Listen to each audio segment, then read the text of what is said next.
ایک مرتبہ ایک غریب شخص جنگل کے راستے سے جا رہا تھا۔ اس کے پاس سامان لادنے کے لیے صرف ایک چھوٹی اور ہلکی پھلکی گٹری تھی۔ اس نے دیکھا کہ ایک مالدار شخص اپنے ملازموں کے ساتھ جا رہا ہے اور اس کی گاڑیوں پر قیمتی اور بھاری سامان لدا ہوا ہے۔ غریب شخص نے سوچا کاش میرے پاس بھی اتنا مال و دولت ہوتا۔ اس نے مالدار کو سلام کیا اور پوچھا اب کا یہ سامان کتنا وزنی ہوگا؟ مالدار نے رک کر کہا یہ سامان بہت قیمتی ہے اور بہت ہی وزنی۔ اسے منزل تک پہنچانے کے لیے بہت مشقت درکار ہے۔ غریب شخص نے کہا اللہ نے مجھے تو صرف ایک چھوٹی سی گٹری دی ہے جو آسانی سے اٹھائی جا سکتی ہے، مگر مجھے حسرت ہے کہ میں بھی بڑا بوجھ اٹھاتا۔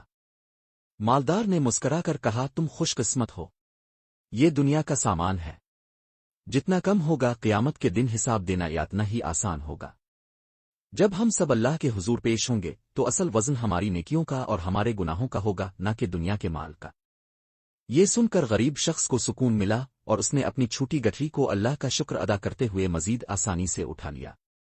دنیا کی حقیقی دولت اور حقیقی بوجھ ہمارے اعمال ہیں۔ نیکیوں کی گٹری ہلکی پھلکی نہیں ہو سکتی، مگر دنیا کے مال کی حرص کا بوجھ آخرت میں تباہ کن ہو سکتا ہے۔ سادگی میں ہی اصل راحت اور نجات ہے۔